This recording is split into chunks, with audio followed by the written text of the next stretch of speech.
Hi, I'm Joel Freeman. For 20 seasons, I served as mentor chaplain for the NBA Washington Bullets, now called the Wizards. Back in the day, this period of time was during what we could call the pre-digital era, so I have very few photographs or videos to share with you. But recently, I rediscovered some old video clips I had considered to be lost, including a segment you'll see shortly with one of the most influential NBA players who ever played the game, the Hall of Famer, Wes Unseld. But let's back up a bit. This is me in the state of Maine, 1972, as an 18-year-old long-haired hippie and dope-smoking fool. By the time this picture was taken, I had already left my home in Alberta, Canada, almost 2 years prior, hitchhiking thousands of miles around North America. And what's really crazy is that just 7 years later, after this picture had been taken, I became one of the first chaplains in the history of the NBA. You can only imagine how much juvenile thinking and adolescent behavior I had to confront in my life during those 7 years in order to function proficiently at the NBA level by that time. My job included connecting with the players and their families, the event staff, and the folks in the front office. My 2 decades with the team commenced a short time after the Washington Bullets had defeated the Seattle Supersonics to become the NBA World Champions in 1978. And guess what? Even though I was 25 when I started, I could have passed for a teenager of perhaps 16, 17 years of age. In fact, here's a brief segment from a 1989 TV interview at 35 years of age, already a seasoned 10-year veteran as an NBA chaplain. Every once in a while, I'll have a guy come up to me and he'll say, "Can you wait around till after the game and we'll go out to dinner?" Or I'll get a phone call. They'll be down in San Antonio or out in Portland or something like that, and I'll get a phone call late at night and they'll want to talk about something. And it's just, basically, I'm just there letting them know I care, and then they come to me when they have a need. They open up their hearts, and I respect the confidentiality of it all.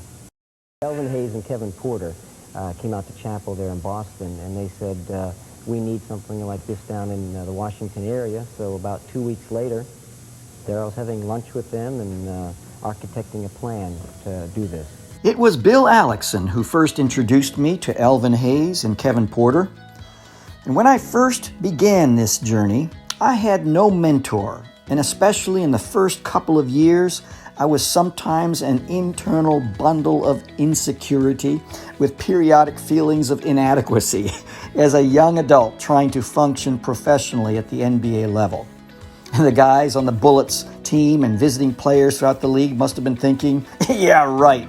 And I'm supposed to spill my guts to that young kid from Canada? You gotta be kidding me. I was on hand to see the growth of the NBA chaplaincy program from an exceptional inside vantage point as a part of the NBA family. Furthermore, my rather unique interest in Black history was birthed during long talks with many of the Black players. They were sharing insights and asking questions that caused me to study, listen, and then listen some more. A more intensive interest in Black history research was launched in 1980 with the development of my Black history collection starting about 15 years later in the mid-1990s. Despite what many casual observers might think, pro athletes are challenged by various situations at a whole different level. Their position in life attracts a lot of insincere people with hidden agendas, and some with not-so-hidden agendas. In fact, the real intentions motivating some people who hang around the players may not be truly revealed until perhaps, 7 or 8 years later. All I knew when I was with the team was that I was to be a trustworthy person who could keep confidences, never ask for anything, manage my expectations, be a good listener, be willing to tell the truth when asked for my thoughts on a personal matter. always genuinely offering to pay at restaurants and golf courses, and also to love the guys and their families unconditionally.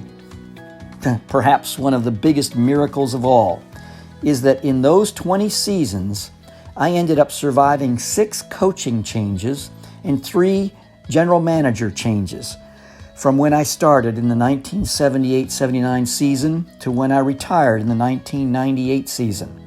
And I'm still astonished by that because new coaches always seem to clear the deck when they join a new team.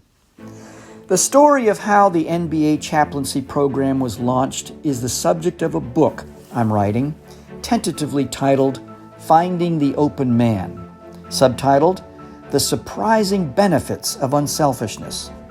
Along with telling my story and revealing the intent behind the invention of the game of basketball by James Naismith, I will be showcasing the importance of unselfish play in the game of basketball to help us better understand what it means to live without the pervasive addiction to self-absorption, self-centeredness, and selfishness.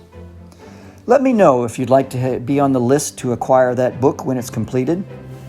I still keep in touch with a lot of the retired players, but I do miss many of the players who have already passed on. Guys like Wayman Tisdale, Manute Bol, Kevin Duckworth, Mel Turpin, Dan Roundfield, Daryl Dawkins, Moses Malone, Armin Gilliam, Mark Eaton, and so many others.